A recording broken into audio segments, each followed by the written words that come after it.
Welcome back to the Deep Dive. Today we're jumping into the fiscal Q2 2026 earnings for AeroVironment, that's ticker AVAV. The call hit the wires just after market close on December 9th, 2025.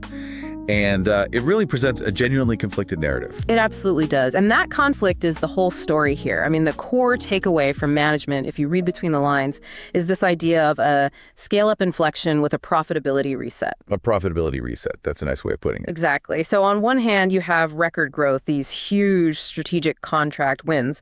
But on the other, the market focused completely on the short-term margin compression and a big cut to their EPS guidance. So that's our job today, right? To unpack that discrepancy. Yeah. How can a company have this massive top-line growth, a nearly $4 billion backlog, and still just completely disappoint investors in the bottom line?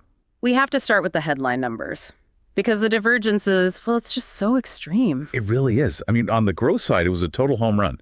Revenue came in at a record $472.5 million. Which is a staggering 151% increase year over year, 151%. And this wasn't just some acquisition gimmick, right? Organic growth, if you strip out the big BlueHalo acquisition, was still a very, very strong 21%. The demand signal is maybe the strongest part of this whole report. They booked nearly $1.4 billion in Q2. $1.4 billion. Yeah. So that gives them a book-to-bill ratio of 2.9 times. That's how much new business they're booking compared to what they're delivering. That's just immense. It means they're bringing in almost $3 of new work for every $1 they build. Exactly. And that flows right into their backlog. Total contract awards hit a $3.5 billion ceiling, which pushed their total backlog, so their whole pipeline of work, to about $3.9 billion. Okay, so that backlog is a huge validation of their strategy, but the stock dropped. It dropped like a rock, 8.5% to 9% almost instantly. And we know why. Despite those record sales, non-GAAP earnings per share, or EPS, was only $0.44. Which was a serious miss. Analysts were expecting something like, what, 78 cents or 79 cents? That's a 44% miss. That stock reaction tells you everything you need to know about investor priorities. Even in a hot sector like defense tech, profit execution in the short term, well, it matters more than revenue records. The conversation just immediately shifted from, wow, look at the growth, to, wait, where did all the profit go? Right. So let's try to square that circle. If demand is off the charts and revenues are soaring, why the sharp drop in profitability? It's a multi-layered answer, which is why we're doing this deep dive. The clearest signal of the pain was in the gross margins. Adjusted gross margins this quarter were 27%. 27%. What was it a year ago? It was 41%, so that's a 14-point drop. That's what just evaporated the EPS. Okay, so from 41 down to 27, that is drastic. Was there one single cause, or was this a kind of perfect storm? It was a perfect storm of three really distinct pressures. The first one is strategic. It's the BlueHalo acquisition. It fundamentally shifted their business mix. Well, AVA used to be all about selling high-margin small drones, like Switchblade. Now they're offering a much higher proportion of services and these complex early-stage programs, which was BlueHalo's specialty. So if you're selling a perfected piece of hardware, your margin's high. But if you're doing custom integration, services work upfront. The margins are lower at the beginning, even if it leads to bigger hardware sales later. Is that the idea? Precisely. That's the structural trade-off management is making, but that's only part one. The second pressure was, let's call it accounting noise. They had $24.2 million in non-cash charges. Tied to the acquisition, I assume. Yep. Intangible amortization, purchase accounting costs. When you buy a company, you have to value things like their tech or customer relationships and then write them off over time. It's a non-cash expense, but it hits your GAAP earnings hard. Okay, so we have the business mix shift and the accounting charges. What was the third factor? The third was pure operational drag. Management was very open about this. They went live with a massive Oracle Fusion ERP system upgrade during the quarter. Oh, that's never easy. And ERP is like the company's nervous system. It's like performing open heart surgery on a running athlete. The transition caused, inefficiencies and one-time costs, and that hit their margin execution directly. So you're integrating a huge acquisition, trying to manage 150% growth, and implementing a new ERP system all at once. It sounds like a recipe for chaos. It tells you they're prioritizing long-term scale over short-term earnings perfection. But the result was adjusted EBITDA, a key profit measure, was only $45 million. The street was expecting closer to $69 million. A material miss. Okay, so let's shift gears to what management wants everyone to focus on. The massive strategic positioning that BlueHalo give them. They do. The whole point of the integration is to move AVAV from being a niche drone maker to this dominant player across air, land, sea, space, and cyber. And the big contracts they just won really prove the value of that combination. Let's get into those wins because they are enormous. The first one feels like validation for their traditional business, just at a massive new scale. That's the huge $874 million U.S. Army Foreign Military Sales contract. It's an IDIQ, so think of it as a giant, flexible shopping budget for key U.S. allies. It locks them into NATO modernization for years. And that's for small drones and also counter-UAS systems, right? Exactly. The Titan counter-UAS system. That's the tech that defeats enemy drones, which is obviously a red-hot market. Absolutely. So what was the second big win? The second one shows off the new BlueHalo depth. Their new space portfolio secured a $240 million contract for long-haul laser communication terminals. Okay, why is that a big deal? Don't we use radio for space communication? We do, but radio is vulnerable to jamming. Laser comms are crucial for building a resilient, high-bandwidth backbone for future military space networks. This contract puts AVAV right at the center of that next-gen tech. And the third win was in directed energy. That's the $499 million Helmsman contract for the Air Force Research Lab. This is all about developing protection against electromagnetic and directed energy strikes. It positions them as a leader in defending against these really advanced threats. So beyond the big contracts, let's talk product.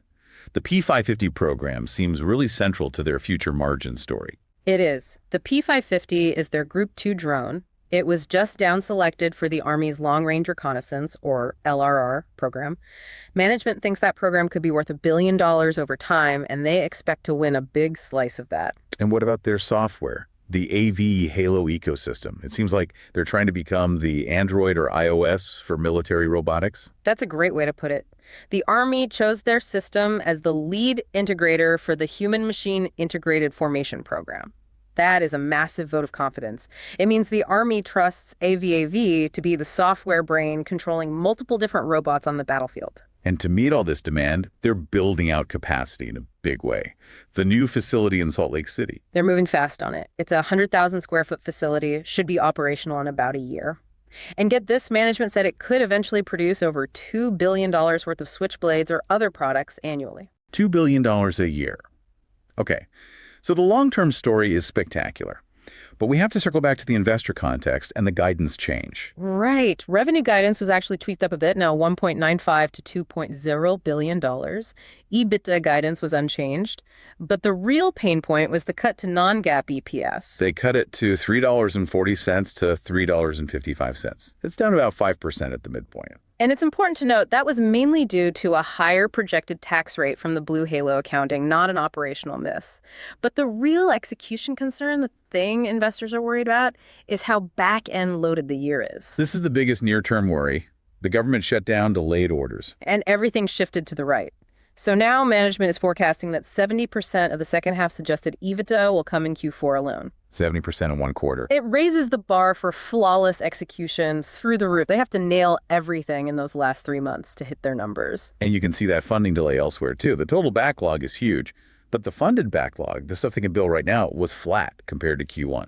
So you have to see the market reaction in that context. The stock had run up over 80% this year. The sell-off is just profit-taking and investors digesting this mix of lower short-term profit and really high Q4 execution risk. Wait, if 70% of the second half EBITDA is banking on Q4, and they just struggled with a huge ERP rollout, isn't it really optimistic to just call this transient noise?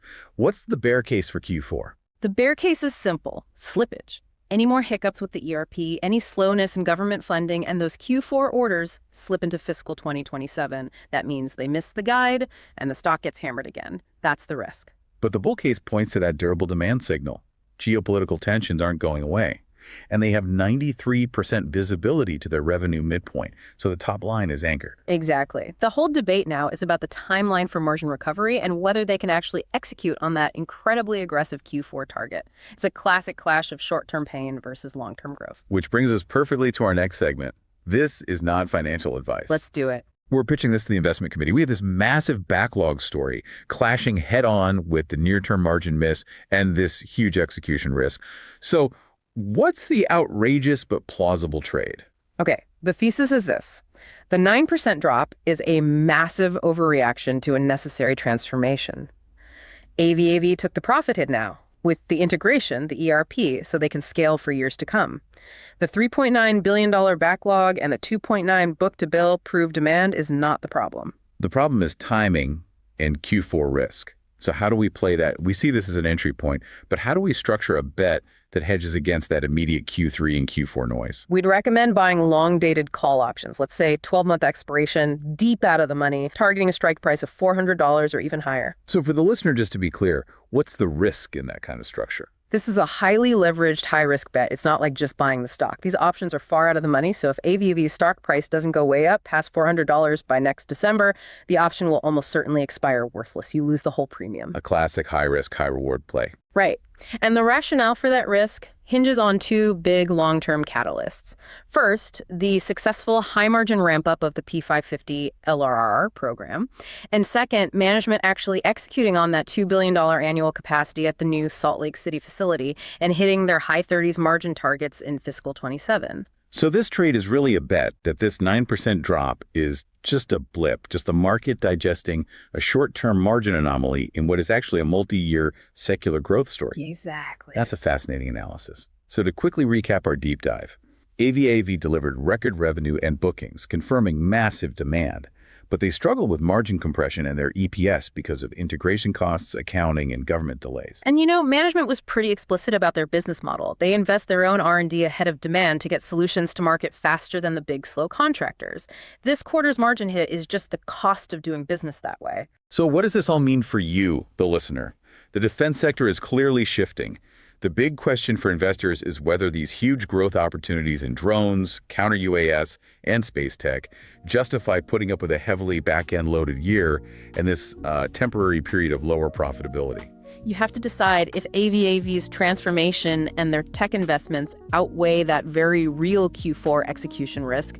The company is absolutely built for the future, but they still have to successfully get over the hurdle that's right in front of them. A perfect place to leave it.